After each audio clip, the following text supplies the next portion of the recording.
Electric, जी हाँ, यहाँ पर जो नतीजे आए हैं अनुमान से बेहद कमज़ोर हैं।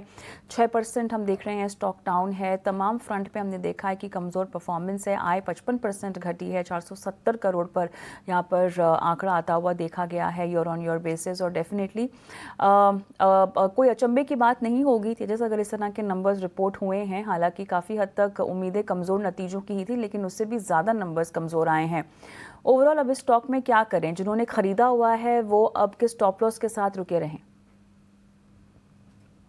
देखिए, ओला इलेक्ट्रिक की बात करें तो तकनीकी रूप से स्टॉक एक डाउन ट्रेंड में चल रहा है। Lower top lower bottom formation है और ऑलमोस्ट ऑल टाइम लो के करीबन ही ट्रेड कर रहा है।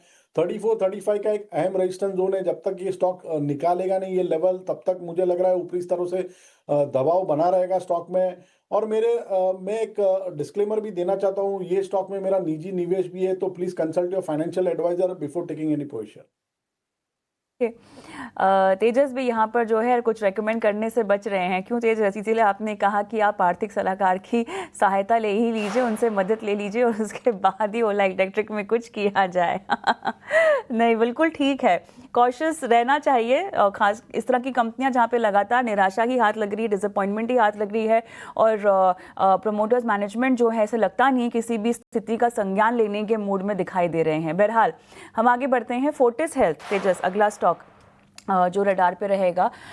देखिए, फिलहाल हम Q3 नतीजों की बात करें तो अनुमान के मुताबिक ही हैं। आय में 17.5% का इजाफा, 2265 करोड़ का number year on year basis आता हुआ दर्ज हुआ है।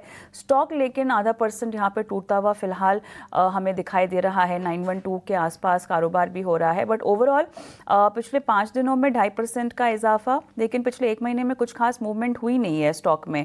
कैसे देखें इसको? देखिए, फोर्टिस हेल्थकेयर की बात करें तो लास्ट वीक में स्टॉक ने एक डाउनवर्ड स्लोपिंग ट्रेंड लाइन से ब्रेकआउट दिया था और उसके बाद लगातार जो स्टॉक है शॉर्ट टर्म जो मूविंग एवरेज से ऊपर उसके ऊपर कंसिस्टेंटली ट्रेड कर रहा है।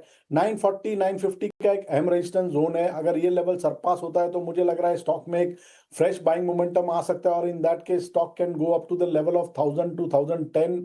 ओवरऑल स्ट्रक्चर थोड़ा सा पॉजिटिव है, तो किसी के पास लॉन्ग पोजीशन है तो बने रह सकते हैं with a positional stop loss below 860। ऊपर में लक्ष्य रहेगा 950 का और 950 के ऊपर ब्रेकआउट आता है तो मुझे लग रहा है और 5 से 6% की अपमूव आ सकती है। 950 का अगर ब्रेकआउट आता है तो उसके ऊपर एक और